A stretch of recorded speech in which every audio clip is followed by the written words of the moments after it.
Bueno, arratsaldeon danoi, eta ongi etorriak.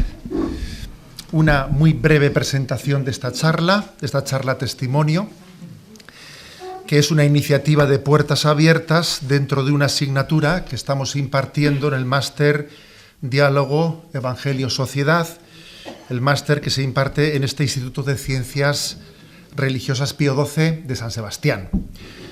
¿Qué asignatura es esta dentro de la cual se está impartiendo, pues, dentro del máster, dentro de la cual estamos impartiendo? La asignatura es Reto de las nuevas espiritualidades y la New Age, la nueva era. A don Jaume Navarro y a un servidor, que somos quienes impartimos esta asignatura, nos pareció muy conveniente que en este curso escuchásemos la experiencia de alguien que había pasado por la nueva era, si no nuestra explicación pues no dejaba de ser un tanto abstracta. Gracias a un breve testimonio que dio hace unos años en Radio María, nos pusimos en contacto con Asunción Ruiz. Te diremos Susi, como eres conocida por tus conocidos. Nos pusimos en contacto con ella y tengo que agradecerle, pues como se dice popularmente, que se haya tirado a la piscina, lo cual tiene un mérito especial, pues porque sé que eres tímida y que lo que te salía naturalmente pues no era estar así expuesta en público, pero te agradecemos, porque no me cabe duda de que tu testimonio pues va a ser esclarecedor y ayudará a muchas personas. Y de hecho que sepas que antes ya de escucharte tu testimonio, pues es percibido como un poco transgresor o políticamente incorrecto por muchas personas. Esta charla pues no ha sido aceptada en los auditorios culturales públicos, lo cual me parece significativo, ¿no? Es obvio que cuestionar la nueva era pues no es políticamente correcto. Lo políticamente correcto quizás es pues el relativismo o valorar el hecho religioso como por su efecto de placebo relajante, cuando no como narcotizante. Yo creo que eso es lo que es políticamente correcto en nuestros días, ¿no? Pero gracias, gracias porque, y además me atrevo a decírtelo, gracias en nombre de aquel que nos dijo que la verdad nos hará libres. A él le pedimos que ilumine tu testimonio como ha iluminado tus pasos, los pasos de tu vida hasta el momento actual. O sea que yo te dejo tranquilita aquí y después de su charla testimonio, podremos tener un rato también de conversación con ella.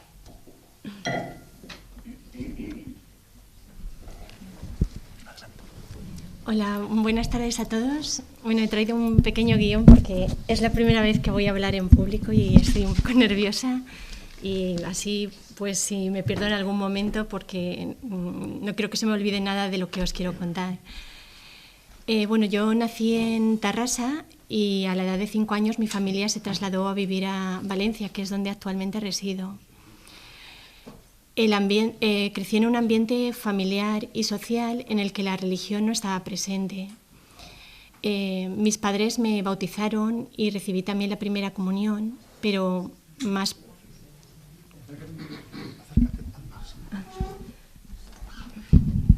Recibí la primera comunión, pero más por tradición que por verdadera fe. Para que os hagáis una idea, los familiares que vivían más cerca de mi casa, los que vivían en Valencia, pues eran militantes del Partido Comunista. Y mis amistades durante mi niñez, adolescencia y juventud eran en su gran mayoría personas ateas. En mi adolescencia, por ejemplo, mi mejor amiga fue la hija de un alto cargo del Partido Comunista y yo pasaba gran parte de mi tiempo libre en su casa. Recuerdo que al entrar en su habitación, pues en vez de tener los pósteres de cantantes o actores de moda, pues tenía el póster del Che Guevara y otros símbolos comunistas. Entonces ese era el ambiente en el que yo me movía. Entonces realmente fue en el momento en que realicé la catequesis de mi primera comunión, cuando yo oí por primera vez hablar a alguien acerca de Dios, hablar de Jesús. Y con mucha naturalidad le abrí mi corazón a esta nueva realidad, de este Dios que se había hecho hombre. Y empecé como una relación de amistad con él. Recuerdo que por las noches le hacía pequeñas oraciones, le contaba mis problemas, le pedía ayuda cuando tenía dificultades. Y fue una época de mi niñez en que le sentí como muy, muy próximo, muy cercano. También otra cosa que marcó mi infancia fue el sufrimiento. Un sufrimiento ocasionado por circunstancias familiares difíciles y también porque tenía una salud muy delicada y pillaba todo tipo de enfermedades. Entonces eso me obligaba a pasar bastantes periodos en cama. Yo creo que fueron estos dos hechos. Por un lado, el sufrimiento de mi infancia y por otro, el que aquella primera fe no tuvo ningún entorno donde poder desarrollarse, que yo ya desde muy jovencita empecé a hacerme muchas preguntas. Me preguntaba sobre qué sentido tenía mi vida, para qué me había creado Dios, cómo podía conocerle mejor, por qué existía el sufrimiento, por qué yo sufría, por qué veía personas que se hacían daños unos a otros. Pero yo no tenía dónde dirigir estas preguntas porque a pesar de aquella primera semilla de fe de mi niñez, nunca nadie me acercó a la iglesia, sencillamente porque nadie era creyente. Entonces no encontré ningún entorno donde desarrollar esa semilla. Lo que es curioso es que a pesar de que luego pasase por ambientes tan anticristianos, pasase por el mundo de la nueva era tan contrario a todo lo cristiano, a pesar de esto, digamos que el pozo que dejó aquella fe de mi niñez, de la primera comunión, pues nada ni nadie lo pudo mover. O sea, yo siempre creí a lo largo de toda mi vida que Jesucristo existió y que era Dios. Y creo que esta fe tan firme en mí me protegió de muchas cosas por las que pasaría más adelante. Bueno, entonces yo estaba con estas preguntas y un día vi un libro en casa, un libro que narraba la vida de unos lamas tibetanos. Me sorprendió el libro porque mis hermanos pues, eran muy aficionados a comprar cómics y libros del fenómeno ovni al que eran muy aficionados. Pero un libro así de budistas pues, me llamó la atención. Entonces yo leí aquel libro y me impactó saber que había personas que dedicaban toda su vida a crecer en sabiduría, a crecer en espiritualidad. Me pareció muy interesante y fui a la biblioteca y tomé prestados libros sobre el tema del budismo. Y así estuve leyendo estos libros y conociendo lo que era el budismo. Y la verdad es que me gustó mucho su filosofía de vida, me gustó su pacifismo, su deseo de erradicar el sufrimiento de la vida, su compasión hacia todos los seres vivos. Entre aquellos libros había un libro de un monje budista que proponía una meditación budista, y yo me decidí a ponerla en práctica. Estuve practicando aquella meditación que en sí era muy sencilla, tan solo requería tener perseverancia, y al cabo de algún tiempo empecé a ver logros. Sentía que silencio interior, sentía que se aquietaban mis pensamientos durante estas meditaciones. Incluso en un par de ocasiones sentí como que los límites físicos de mi cuerpo desaparecían y me hacía una con todo. Tenía como mucha facilidad para este tipo de meditación. Pero llegó un momento en que, a pesar de que la experiencia de la meditación budista era muy agradable y me procuraba bienestar y me sentía bien, llegó un momento en que el budismo se me quedó pequeño porque no conseguía saciar ese anhelo que yo tenía de conocer a Dios y tener una relación personal con Él. Y esto era imposible conseguirlo en el budismo porque el budismo no cree en Dios. En realidad, para la práctica de su práctica religiosa, pues el hecho de que Dios exista o no es irrelevante. Entonces, digamos que lo que ellos me ofrecían es que a través de esas meditaciones yo iba a alcanzar el nirvana, un estado en el que mi alma terminaría con ese ciclo de vidas y muertes que es la reencarnación y llegaría a un estado de felicidad suprema en el que mi alma se disolvería y perdería su individualidad. Pero en ningún momento se mencionaba a Dios y a mí esto no me llenaba, no me saciaba. El siguiente paso que di en esta búsqueda mía de encontrar respuestas fue en el mundo de la astrología.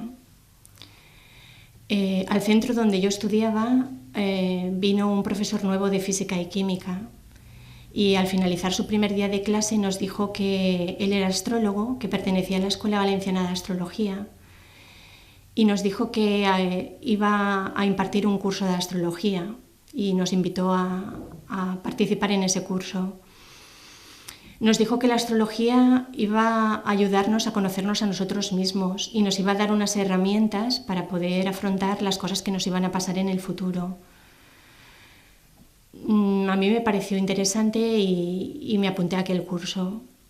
Hice este curso que duraba 3 meses y después de este curso hice otros, también en la Escuela Valenciana de Astrología, hasta un total de 2 años de formación.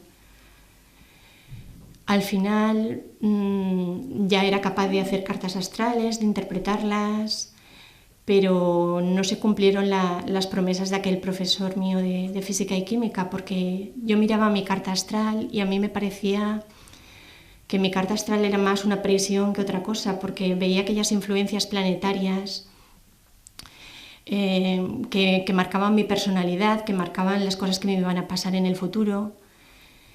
Y muchas veces que vaticinaban cosas que no eran muy buenas. Entonces, pues a mí aquello me acabó pareciendo como algo que era más motivo de angustia y preocupación que de conocimiento o de ayuda.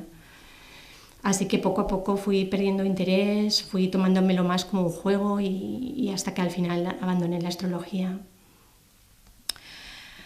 Entonces seguí unos años viviendo con normalidad, como cualquier chica de mi edad, pero siempre con un sentimiento de vacío interior.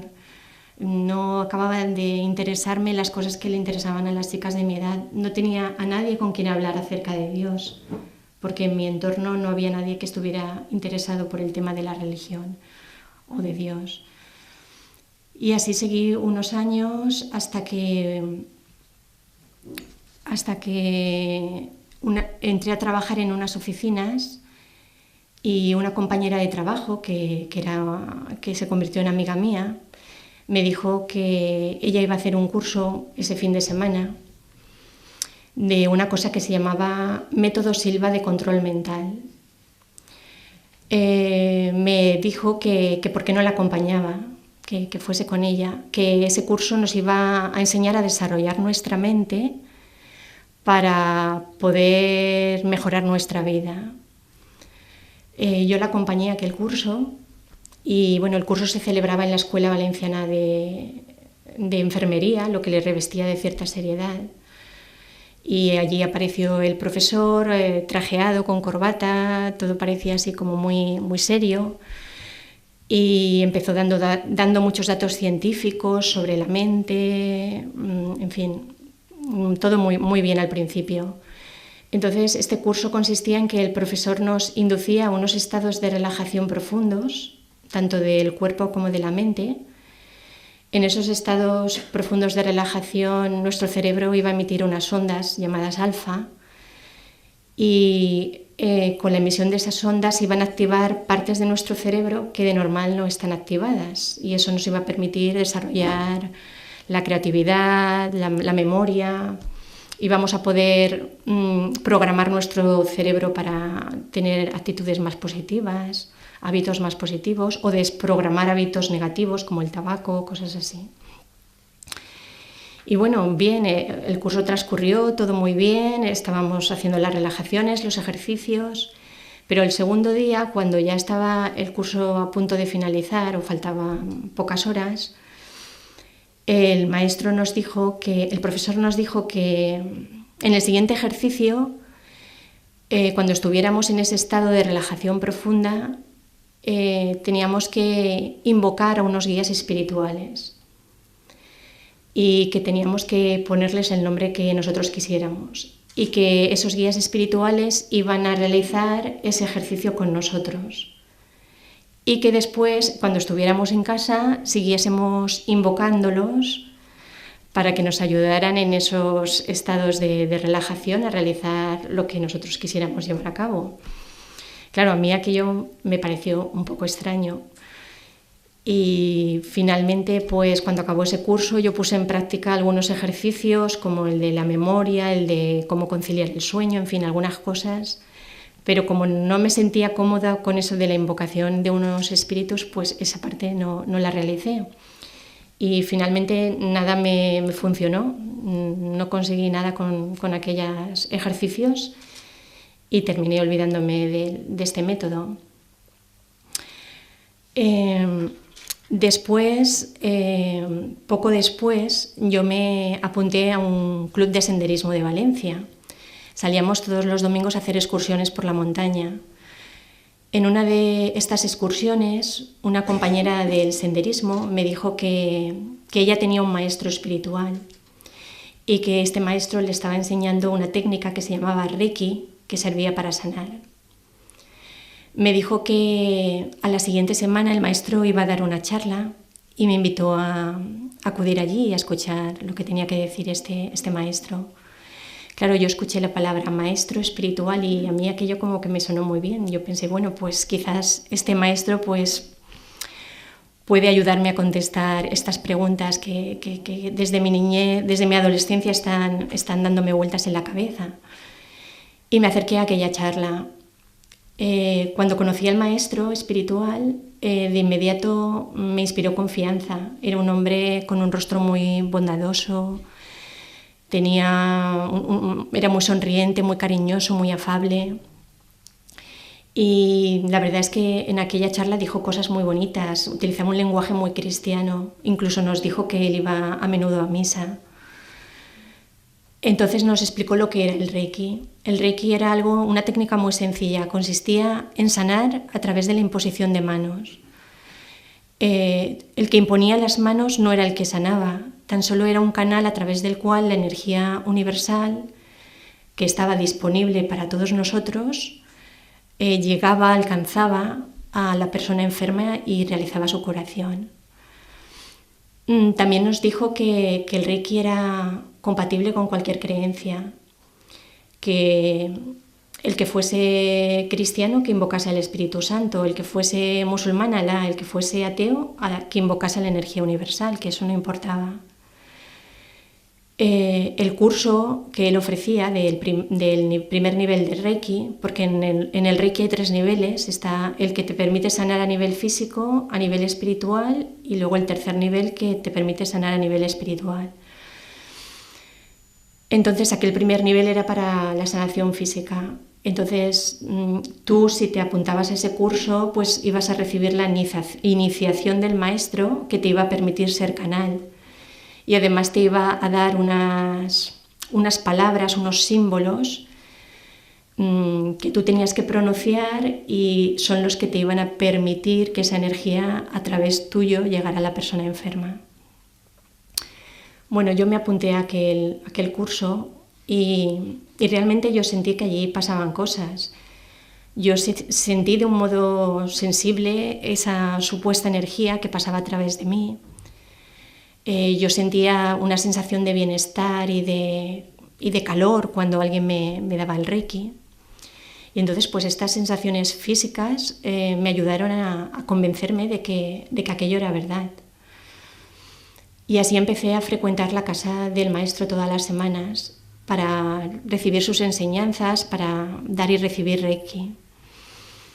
Y yo estaba en esas primeras semanas muy contenta, pensaba que por fin había encontrado como un camino espiritual y que a través de este maestro pues iba a tener una dirección, ¿no?, en mi vida.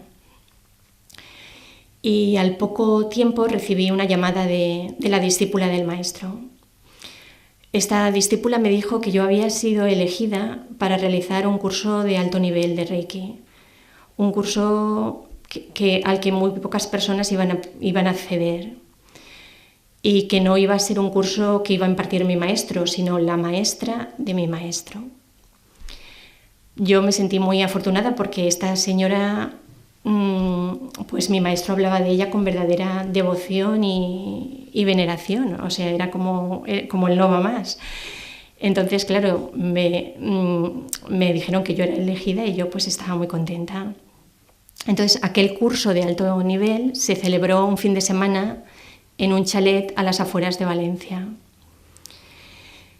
Y éramos efectivamente muy pocas personas, éramos unos 10.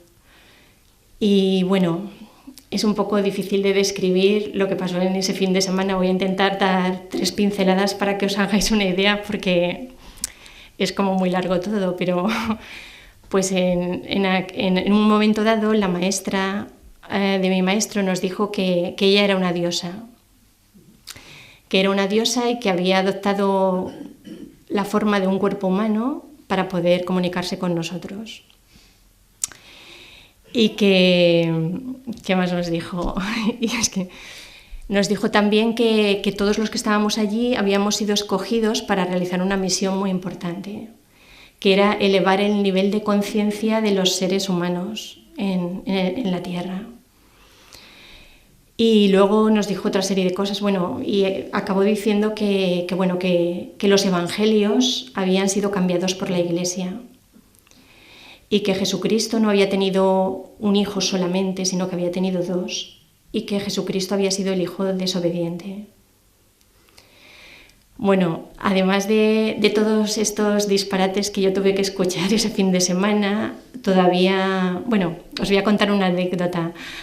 ¿Será que María tuvo 2 hijos? Ah, sí, o sea que, exacto, que María había tenido 2 hijos, perdonad. Jesucristo y otro, y que Jesucristo había sido el hijo desobediente.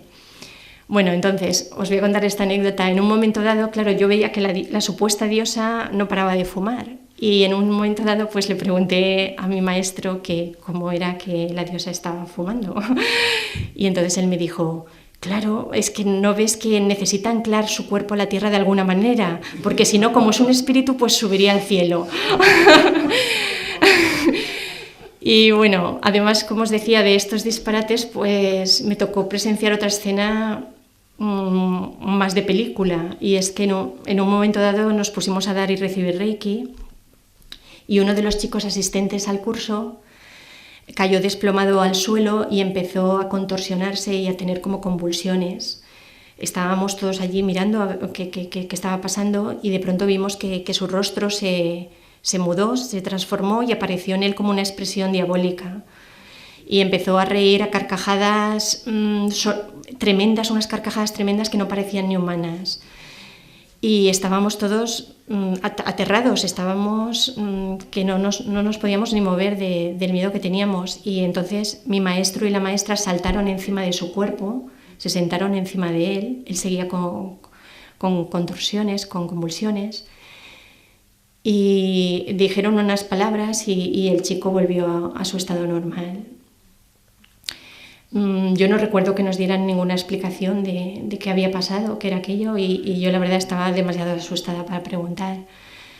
Entonces, pues terminó aquel curso, yo volví a casa y yo estaba en estado de shock, porque todo lo que había visto y oído en ese fin de semana rompía los esquemas acerca de quién era mi maestro y qué era lo que enseñaba. O sea, yo no estaba en shock.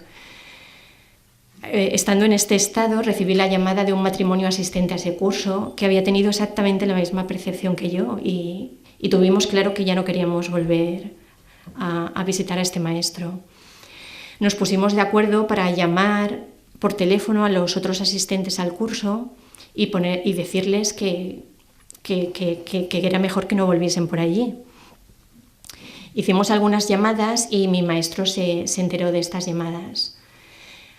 Y bueno, fuimos amenazados. Yo en concreto pues recibí una amenaza verbal a través del teléfono, una reprimenda muy fuerte de su parte, pero este matrimonio pues tuvo aún peor suerte, porque el maestro llegó a presentarse en su casa y con el rostro encolerizado, lleno de ira, pues les amenazó con enviarles energías que les iban a provocar un accidente.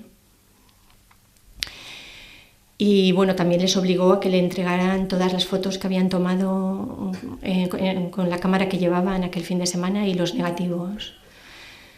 Y claro, pues en esto quedaron pues las enseñanzas de este maestro espiritual sobre el amor, la armonía, la paz. Y, o sea, yo quedé, vamos, totalmente decepcionada.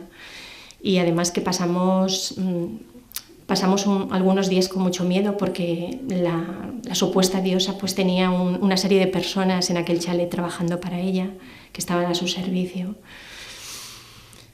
Después de esto, la amiga que me había llevado al Reiki me convenció de que el Reiki no tenía nada que ver con lo que había pasado ese fin de semana, que simplemente el maestro se había desviado, se había pasado al lado oscuro, como si dijéramos, pero que el Reiki no tenía nada que ver con eso. Y ella buscó y me convenció para reanudar las iniciaciones de Reiki con otro maestro.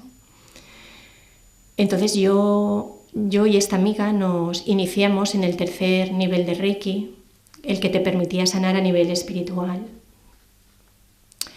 Curiosamente, más tarde una discípula de este maestro me contaría que el maestro le confesó que a mí nunca me hizo esa iniciación, aunque supuestamente me la había hecho y me había cobrado por ella. Pero le dijo que nunca llegó a realizar esa iniciación porque en el momento en que iba a hacerla, una presencia invisible se colocó detrás de él y le detuvo la mano y no le dejó realizarla. Bueno, después de lo del Reiki, después con este maestro pues inicié una relación de amistad. ¿Y qué pasó? Pues que cuando le conocí con más profundidad me di cuenta de que su comportamiento, el comportamiento normal, no tenía nada que ver con lo que enseñaba. Había muchísimas incoherencias y la verdad es que mostraba cierta deshonestidad y abuso. En fin, llegó a decepcionarme mucho y terminé dejándolo también. La verdad es que en aquellos primeros años en la New Age yo ya me daba cuenta de ciertas incoherencias, no solo por el comportamiento de estos maestros, sino también, por ejemplo, con el tema de lo que cobraban por los cursos. Ellos te decían que estaban allí para ayudar a la humanidad, que ese era su cometido, su deseo, ayudar, pero luego por cada curso ellos te cobraban una gran suma de dinero.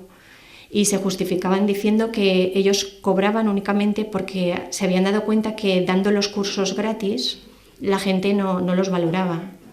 Únicamente cobrando una buena cantidad de dinero las personas valoraban lo que estaban recibiendo, que era muy valioso. Pero bueno, a mí este argumento la verdad nunca acabó de convencerme y qué diferente a lo que luego conocería en la Iglesia Católica, de tantas personas dando su vida con un olvido completo de sí mismos por ayudar a otras personas. Bueno, entonces yo acabé mi etapa en el Reiki y realicé otros cursos en la línea de la sanación. Realicé un curso que se llamaba Sanación por Arquetipos, que lo impartía un señor que se llamaba Colin Bloy, que era inglés, y que ya realizaba estas sanaciones en hospitales públicos de su país. También realicé un curso de sanación con minerales, después otros cursos de crecimiento espiritual, y estudié Feng Shui, practiqué el yoga, el Tai Chi, pero todo por muy corto espacio de tiempo, porque es cierto que en los cursos se creaba un clima muy agradable, había como mucha fraternidad, muchos abrazos, todo muy amoroso, muy bien. Y salías de allí con cierta ilusión, pero yo veía que a mí nada me funcionaba. No, yo ni me sanaba, ni sanaba nada, ni tampoco yo me sentía mejor al realizar esos cursos. Después,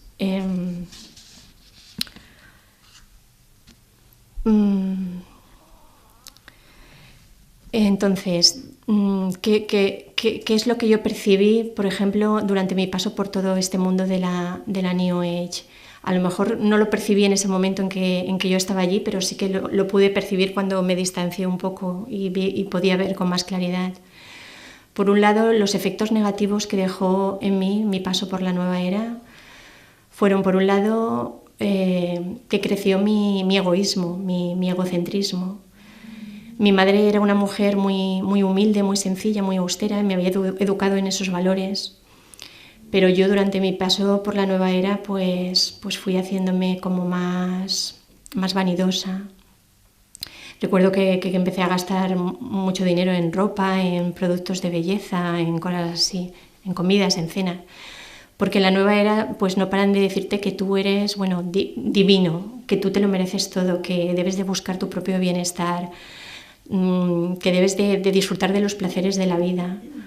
Porque Dios lo que quiere es que tú seas feliz y que disfrutes y que tú eres maravilloso y eres muy especial y tienes muchos poderes para cambiar tu realidad. Entonces todos estos mensajes repetidos, muchas veces así de una forma camuflada, pues llegan un poco a hacerte creer que eres realmente especial. Y también notaba que yo aceptaba cada vez peor las críticas, que quería llevar la razón en las conversaciones. También me fui alejando un poco de mi familia. No porque no les quisiera, sino porque estaba tan ocupada mirándome el ombligo, ocupada en esta búsqueda, en mí misma, en mi crecimiento, que ya no tenía tiempo para ocuparme de los demás. Otra cosa que ocurre en el mundo de la nueva era es que entras como en una especie de espiral. Cuando tú haces un curso, ese curso te lleva a otro curso y ese curso te lleva a otro curso, porque siempre en cada curso conoces a alguien que te habla de una nueva terapia, de una nueva técnica, de un nuevo maestro. Y claro, y todos estos cursos además son muy dispares, porque a lo mejor uno tiene connotaciones del chamanismo, otro del panteísmo, otro del cristianismo, otro oriental. Entonces es como una mezcla muy grande de muchas cosas y acaban creando confusión mental, acaban quitándote un poco la capacidad de razonar. Otra cosa, y para mí la más peligrosa de lo que vi en el mundo, en el tiempo que estuve en la nueva era, porque bueno, hay cursos que son más inocuos, otros que son más peligrosos, pero bueno, para mí todos tenían alguna connotación peligrosa, pero la que más vi es que de alguna manera casi todos los cursos, salvo raras excepciones, están de alguna manera contaminados por el mundo del ocultismo y de la magia. Es muy fácil que en algún momento dado, aunque tú te apuntes a un curso con otra intención, porque si ellos lo presentaran como un curso de ocultismo, de magia, de algo de esto, tú no ibas a ir. Pero ellos te lo presentan como un curso de otra cosa y sin que te das cuenta te deslizan y te meten en cosas de estos mundos. Yo, por ejemplo, recuerdo que llegaban a mis manos muchos libros que a lo mejor el título era Metafísica Cristiana o cosas así, pero que luego al final del libro empezaban a decirte que tenías que invocar a no sé qué señor que era un maestro ascendido, no sé qué historia, o que tenías que invocar a no sé qué luz o no sé qué, bueno, cosas así extrañas. Yo afortunadamente pues solo pasé de puntillas por estas cosas porque esos libros me producían desasosiego e inquietud y al final acababa tirándolos a la basura. Pero sí que sé de algunas personas, por ejemplo el mejor amigo de un sobrino mío que por entrar en estos mundos pues ha acabado en un psiquiátrico.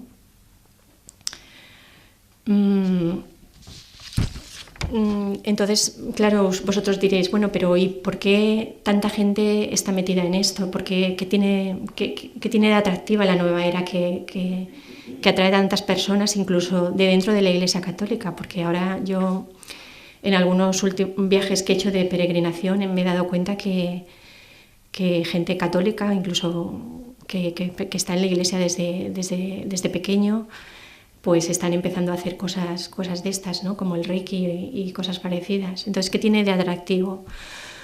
Pues uno de los atractivos es que te lo presentan como un camino espiritual muy fácil, muy cómodo.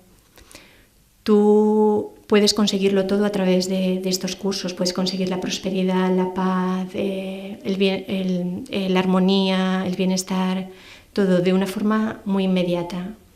No exige grandes sacrificios, ni disciplinas, ni austeridades. Es todo un camino muy fácil.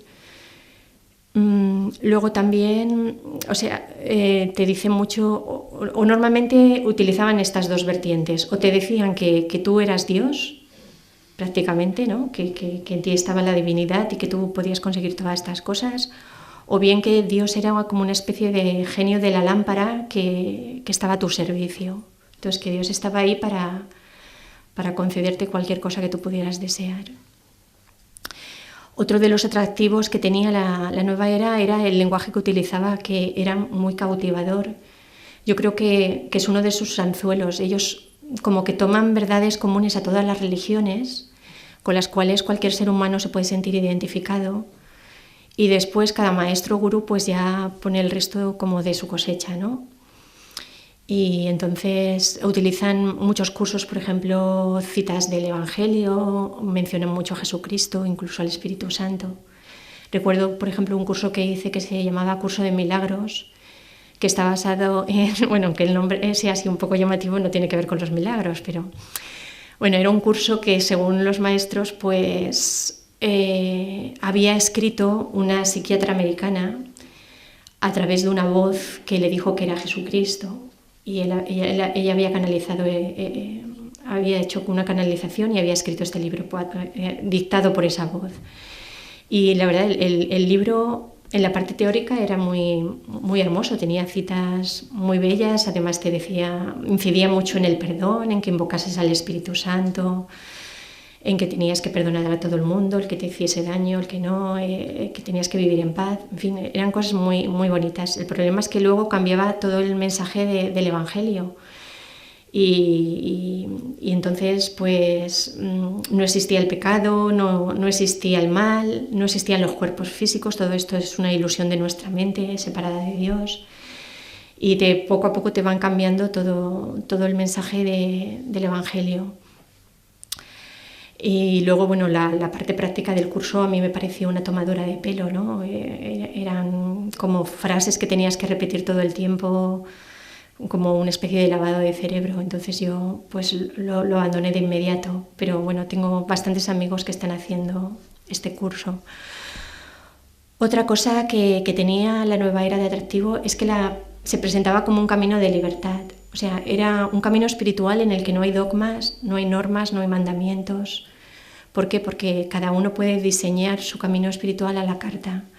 Es como un gran supermercado, tú tomas de aquí y de allá lo que tú sientes que es lo mejor para ti, para tu camino, y guiado por estos sentimientos, pues tú vas haciéndote una religión a tu medida.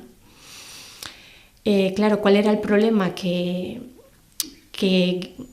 yo, guiándome solo por mis sentimientos, yo veía que esto era un asidero demasiado frágil, ¿no? Porque yo me daba cuenta que en otros momentos de mi vida yo me había dejado guiar por sentimientos y había cometido equivocaciones. Entonces, tener como un único punto de referencia sobre qué es la verdad, mis sentimientos, pues me parecía que era muy, muy inestable. Porque, bueno, pues para ellos no hay una verdad absoluta, cada uno tiene su camino, tiene su verdad. Otra cosa que hace en la nueva era es que te sube mucho la autoestima por todo esto que os estoy contando, porque continuamente te están diciendo lo perfecto, lo maravilloso que eres. Yo percibía que en este mundo había muchas personas con heridas emocionales muy fuertes. Solían venir muchas personas que venían de divorcios muy, muy dolorosos o que habían sufrido maltrato de pequeños. En fin, eran personas que realmente estaban se valoraban muy poco a sí mismas. Entonces la nueva era les daba un motivo para sentirse valiosos. Y continuamente están con este mensaje de tú vales mucho, tú lo puedes conseguir todo, tú eres divino.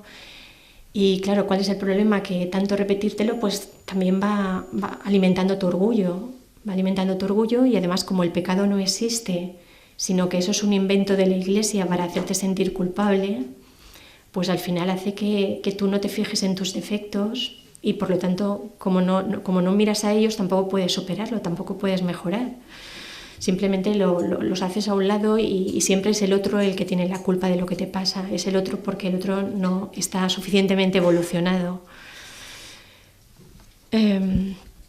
Después de todas estas decepciones o de mi paso por la nueva era y viendo que nada realmente me funcionaba y que todas las cosas que hacía tenían algún punto que a mí me descuadraba, pues encaminé mis pasos al hinduismo.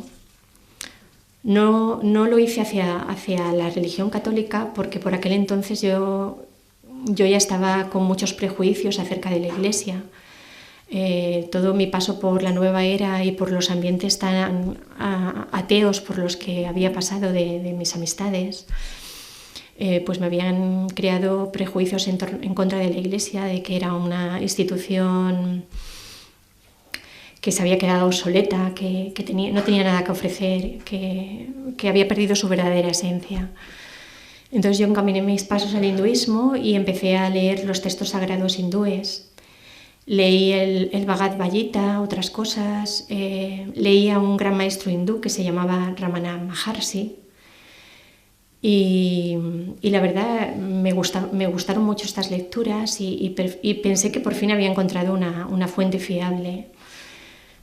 Y entonces en el mundo del hinduismo practiqué dos cosas, el Kriya Yoga y la meditación Vedanta Advaita. Eran como dos vías distintas para conseguir lo que ellos llaman el Samadhi o unión con Dios. Yo empecé estas prácticas, sobre todo más principalmente la meditación Vedanta Advaita, y la verdad es que la teoría era complicadísima, la práctica era tediosa y al final me volví a encontrar con el mismo problema que con el budismo. Se suponía que tras estas prácticas tú ibas a entrar en Samadhi, a unirte con Brahma, la esencia que subyace a todas las cosas, pero este Dios Brahma no era un Dios personal, era un Dios impersonal. Entonces se suponía que yo al final de ese camino me daría cuenta de que mi alma y Dios no había una separación entre nosotros, que en realidad éramos una única cosa. Entonces a mí esto tampoco me llenaba, tampoco había algo. Yo seguía en esta búsqueda de tener esta relación personal con Dios, de poder comunicarme con Él, pero un Dios impersonal no satisfacía este deseo.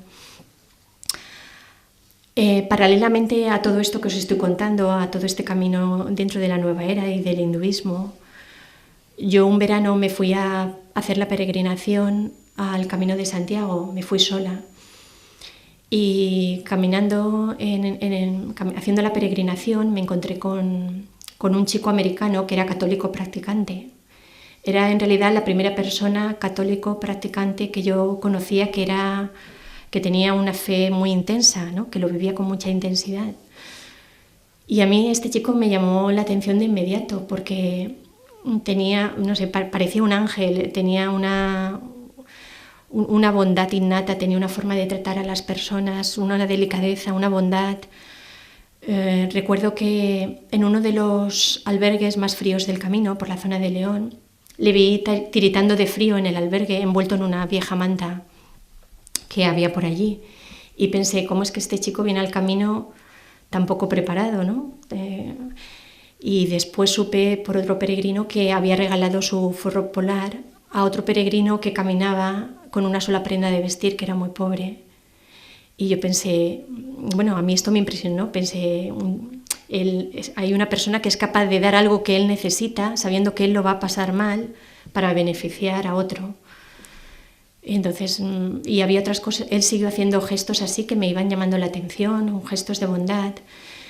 Y también me llamaba la atención cuando entrábamos a una iglesia o a un monasterio, que le veía arrodillarse con una devoción, con un recogimiento. Y yo veía que claramente él, en esa actitud de su cuerpo, de su rostro, que él sentía que estaba ante la presencia de Dios, que realmente allí habitaba Dios. Y a mí esto también me conmocionó mucho. Terminamos el Camino de Santiago y entre nosotros creció una amistad. Y algunos años después él volvió a España e hicimos un viaje juntos a Ávila. En Ávila nosotros visitamos el monasterio donde vivió Santa Teresa de Jesús. En este monasterio él me compró y me regaló un libro que se titulaba Así pensaba Teresa de Jesús. Yo al principio pues acepté aquel regalo con cierta tibieza porque no estaba en mis planes leer nada católico. Pero bueno, yo cogí aquel libro, lo dejé en la mesita de mi habitación y pasado algún tiempo lo vi y empecé a hojearlo. Y al final lo acabé leyendo de un tirón. Y después de leer el libro yo pensé, pues esto es lo más hermoso y lo más profundo que yo he leído acerca de Dios. Entonces me fui a la biblioteca y tomé prestado otro libro de la Santa, un libro que se llamaba El libro de la vida, que era su autobiografía. Y me puse a leer aquel libro y en un momento dado aquellas palabras sentí que iban resonando dentro de mí, como despertando algo que yo ya sabía pero que estaba dormido. Y hubo un momento en que pensé, desde lo más profundo de mi ser, pensé, esto es la verdad, esto es la verdad.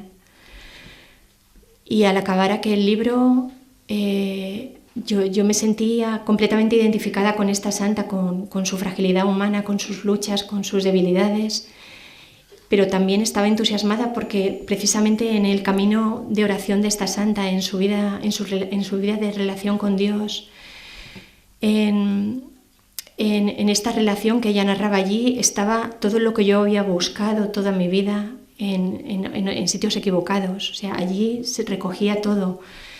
Y me di cuenta que sí que era posible tener una relación personal con un Dios vivo, con un Dios que no era una fuerza o una energía del universo, sino que era un Dios que tenía un rostro y un nombre, que era Jesucristo. Y yo estaba conmocionada y recuerdo que lo primero que pensé es en ir y conseguir más libros que me hablaran de la religión católica. Entonces me acerqué a la librería de Paulinas y compré un catecismo y otros libros de santos y me puse a leerlos con mucho entusiasmo. Y realmente yo me sentía como si durante toda mi vida hubiese sido un mendigo sentado en un cofre, mendigando unas monedas a todo el que pasaba, y que en un momento dado se me hubiese ocurrido abrir la tapa del cofre y hubiese encontrado un tesoro de incalculable valor. Yo me sentía así como ese mendigo. Y empecé la fe en solitario porque no había nadie en mi ambiente, ni en mi familia, ni en mis amigos que fuera católico, excepto este chico americano, pero él vivía en Estados Unidos. Y al principio pues estuve un tiempo moviéndome entre dos aguas. Por un lado, la fe católica, la nueva fe católica que se abría paso formando mi conciencia, y por otro lado, todos los residuos y las cosas que yo practicaba de la nueva era. Y estaba así como queriendo ir hacia la Iglesia católica, pero al mismo tiempo había cosas que me seguían teniendo sujeta a la nueva era. Y esto fue así hasta que llegó un día que me fui a vivir durante una temporada a Estados Unidos. Y estando allí en Estados Unidos, alejada de todo el mundo de la nueva era, yo ya me decidí a ir a misa todos los domingos. Y entonces empecé a ir a misa todos los domingos y yo recuerdo que al principio yo me aburría muchísimo. Yo estaba en las misas y yo miraba el reloj y pensaba, pues a ver cuándo acaba. Y no le encontraba mucho sentido a esto de levantarse, sentarse, las mismas cosas que se decían todos los domingos. Claro, yo tenía una ignorancia completa. Yo no sabía lo que era el misterio de la transustanciación, no sabía lo que era un sagrario incluso. Y yo estaba allí domingo tras domingo y recuerdo que llegó un domingo en que yo me desperté y empecé a mirar con impaciencia el reloj, a ver cuándo se hacía la hora de ir a misa. Y claro, yo me sorprendí y me dije, pero ¿por qué tengo ganas de ir a misa si yo allí me aburro? ¿Por qué tengo este deseo tan fuerte? Y comprendí que algo había pasado dentro de mí, que a lo largo de todas estas misas yo había adquirido como una paz, una alegría, que no era la misma persona la que entraba a las misas que la que salía.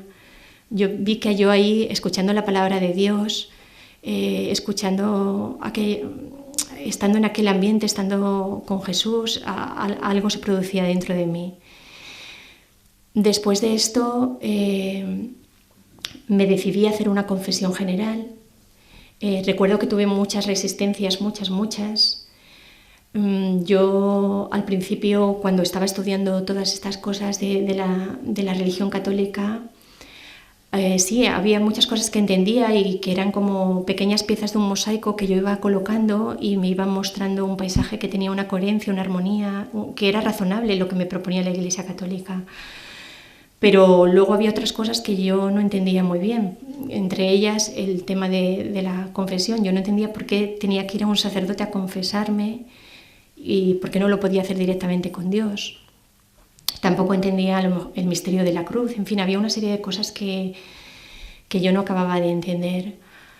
Y bueno, como os decía, tuve muchas resistencias para hacer la confesión, pero yo ya en ese momento yo ya me fiaba de la Iglesia. Yo no lo entendía, pero yo me fiaba de la Iglesia y yo sabía que si ella me recomendaba que yo me tenía que confesar, pues que tenía que hacerlo. Y bueno, recuerdo que fui a la Catedral de Washington y con un inglés muy pobre, pues le conté a aquel sacerdote con mi inglés todos los pecados que me acordé de mi vida y bueno, y nos entendimos. Para mí esto fue un pequeño milagro, ¿no? Que nos pudiéramos entender los dos. Y recuerdo que cuando salí de aquella catedral pues me sentía como si me hubiera liberado de unas pesadas cadenas.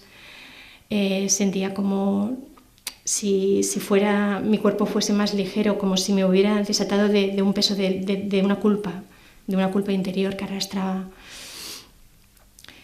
Y al volver de Estados Unidos a España, yo seguí viviendo la fe, pero en clandestinidad, porque todavía no me atrevía a decir a nadie que yo era católica. Entonces yo iba a escondidas a misa,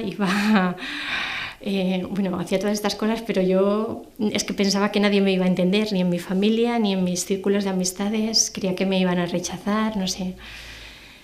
Y así estuve un tiempo viviendo la fe así, a escondidas, hasta que llegó un día que unos amigos de la nueva era, que estaban practicando lo de la meditación Vedanta Advaita, me dijeron que iba a venir a España, a Barcelona, una maestra hindú. Y ellos iban a ir a ver a esta maestra que iba a dar sus enseñanzas durante un fin de semana. Claro, yo por aquel entonces todavía creía que yo podía ser católica y enriquecerme de las enseñanzas de otras religiones. Todavía no había comprendido que ya Jesús había revelado todo lo que tenía que revelar a la Iglesia Católica y que no era necesario añadirle nada más, que la revelación ya estaba completa. Pero yo por aquel entonces esto no lo sabía. Entonces yo me fui con ellos a escuchar a esta maestra hindú por si decía algo que a mí me pudiese servir. Y recuerdo que el domingo yo me desperté antes que todos mis amigos y me fui al pabellón de deportes donde la maestra iba a dar su charla. Estaba en aquel pabellón de deportes con los ojos cerrados esperando a que llegase la maestra y entonces tuve un momento de gracia que me dio el Señor, tuve una experiencia del amor de Dios.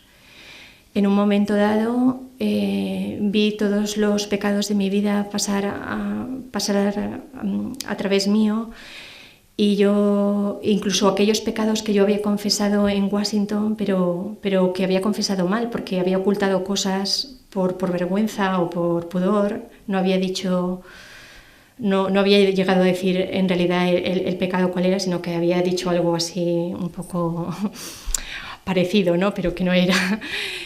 Y entonces se me pasaron por la mente todas estas cosas que yo había hecho que me habían alejado de Dios. Y sentí como que Dios me decía, cuando tú te alejabas de mí, yo continuaba amándote. Y después sentí el amor de Dios que se derramaba en mí, y era un amor tan grande, tan desbordante, tan fuerte que me parecía que mi cuerpo físico no iba a poder albergarlo. Y bueno, cuando terminó esta experiencia, recuerdo que empezaron a brotar lágrimas de mis ojos sin que yo pudiera evitarlo. Estaba en un lugar público, me daba mucha vergüenza que otras personas me vieran llorar, pero yo no podía hacer nada. Las lágrimas siguieron ahí durante muchos minutos. Y bueno, recuerdo que había unos niños por allí cerca y que me vieron llorar y fueron y consiguieron una caja de pañuelos de papel y me la trajeron. Y yo pensé, bueno, un gesto más de la bondad de Dios. Y entonces, al volver a Valencia, esta experiencia que tuve me dejó muy marcada y yo volví con... Bueno, lo primero que hice, por supuesto, fue ir a confesarme. Fui a confesarme otra vez y confesé todo lo que me apareció ante mis ojos en esa experiencia. Y al salir de la iglesia, pues sentí que como que volví a nacer, como si mi alma recobrara de nuevo la vida. Y yo tenía el corazón tan lleno de amor por esa experiencia que recuerdo que yo veía a todo el mundo y yo solo deseaba que amar. O sea, veía a un mendigo, tenía ganas de arrodillarme a sus pies, besarle sus pies. Sentía amor por la gente que me había hecho daño, o que personas de la oficina que se habían portado mal conmigo, cualquier cosa. Yo solo podía que amar, no podía hacer otra cosa. Y recuerdo que durante una semana o así las lágrimas seguían viniendo a mis ojos sin que yo pudiera impedirlo. Empecé a ir a misa todos los días. Recuerdo que me sentaba en el último banco de la iglesia porque sobre todo en la misa es cuando más lloraba. Y yo notaba que allí en la misa pasaban cosas. No podía percibirlas con los ojos físicos, pero sí con otro tipo de visión más interna. Yo veía que allí ocurrían cosas, grandes misterios y no podía parar de llorar. Entonces, tras esta experiencia, yo decidí que ya tenía que abrazar la fe católica por completo y dejar todo lo del mundo de antes. Y entonces empecé ya a dar testimonio de mi fe en voz alta, en mi familia, en mis amigos, en todas partes. Hice la confirmación.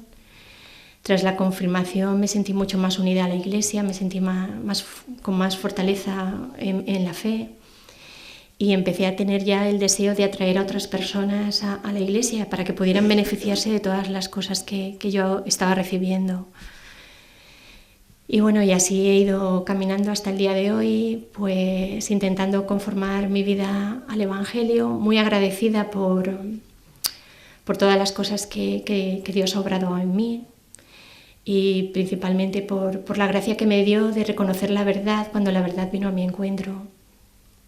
Y bueno, ahora pues pertenezco a una fraternidad de laicos cistercienses donde nos reunimos una vez al mes en este monasterio, y en un monasterio cisterciense, e intentamos pues que el centro de nuestra vida sea Dios, y intentamos, en la medida que nos lo permite nuestra vida en el mundo, pues encarnar este ideal monástico a través de la oración de la liturgia de las horas, del rosario, de la adoración al Santísimo, y unir todas estas oraciones a las de las hermanas que viven en el monasterio, dando su vida e intercediendo por los demás.